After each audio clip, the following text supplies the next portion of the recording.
അസ്സലാമു അലൈക്കും വറഹ്മത്തുള്ളാഹി വബറകാതുഹു. ഇന്ന് ഞങ്ങൾ വന്നിട്ടുള്ളത് തൃപ്പനച്ചി ഉസ്താദിൻ്റെ മഖാമിലേക്കാണ്. മഹാനവറുകളുടെ മക്ബറ മലപ്പുറം ജില്ലയിലെ മഞ്ചേരി കീശ്ശേരി റൂട്ടിൽ ആനപ്പാലം റോഡ് സൈഡിലാണ് മഹാനവറുകളുടെ മക്ബറ ഉള്ളത്. മഹാന്മാർ ആദരിച്ച മഹാനായിരുന്നു തൃപ്പനച്ചി മുഹമ്മദ് മുസ്ലിയാർ. തൃപ്പനച്ചി തവളക്കുയ്യൻ ബീരാൻ എന്നിവരുടെയും നെരിയെടുപ്പ് കുഞ്ഞാത്തുവിൻ്റെയും നാലാമത്തെ പുത്രനായി 1931 മഹാനവറുകളുടെ ജനനം. അള്ളാഹുവിനും അവൻ്റെ റസൂലിനും വേണ്ടി ജീവിതം നീക്കിവെച്ച മഹാനവറുകൾ ദുന്യവിയായ സുഖങ്ങളെ അകറ്റി നിർത്തി എല്ലാം അള്ളാഹുവിൽ ഏൽപ്പിച്ചുകൊണ്ടായിരുന്നു മഹാനവറുകളുടെ ജീവിതം. ഉസ്താദ് എവിടെയായാലും ഉസ്താദിൻ്റെ ചുറ്റും ആളുകൾ കൂടും. ഉസ്താദിൻ്റെ അടുക്കൽ നിന്ന് നല്ല വാക്കുകൾ കേൾക്കാൻ വേണ്ടിയായിരുന്നു അത്.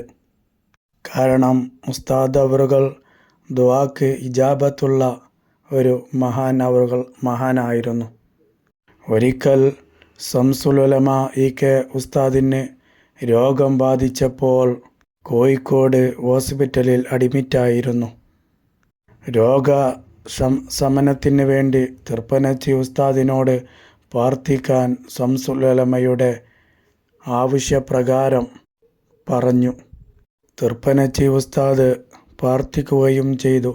പിറ്റേ ദിവസം ഡോക്ടർമാർ വന്ന് പരിശോധിച്ചപ്പോൾ ഉസ്താദിൻ്റെ രോഗം പൂർണ്ണമായും ശമനമായിട്ടുണ്ടായിരുന്നു. ഇങ്ങനെ ഒരുപാട് സംഭവങ്ങൾക്ക് സാക്ഷിയായവരുമാണ് മഹാനവറുകൾ. തൃപ്പനച്ചി ഉസ്താദിൻ്റെ നാട്ടിൽ ഒരു മലയുണ്ട്. ആ മലയുടെ മുകളിൽ ഉസ്താദിൻ്റെ നിർദ്ദേശപ്രകാരം ഇവിടെ മുഹിയുദ്ദീൻ ഷെയ്ഖിൻ്റെയും റിഫായി ഷെയ്ഖിൻ്റെയും പേരിൽ 2 കൊടിമരങ്ങൾ നിർമ്മിക്കുകയും ചെയ്തിട്ടുണ്ട്. ഇവിടെ 2-3 കെട്ടിടങ്ങൾ നിർമ്മിക്കുകയും ചെയ്തിട്ടുണ്ട്. ഇവിടെയാണ് ഉസ്താദ് അവറുകളുടെ മജ്‌ലിസുകൾ നടക്കാറുള്ളത്. മഹാനായ ഉസ്താദ് അവറുകൾ 2011 ഡിസംബർ 26 തിങ്കളാഴ്ചയാണ് ഈ ലോകത്തോട് വിട പറഞ്ഞത്. പടച്ച റബ്ബ് ഉസ്താദിൻ്റെ ദറജകൾക്ക് ഉയർച്ച നൽകട്ടെ. അവരോട് കൂടെ നമ്മളെയും അവൻ്റെ ജന്നാത്തുൻ നഈമിൽ ഒരുമിച്ച് കൂട്ടി അനുഗ്രഹിക്കട്ടെ.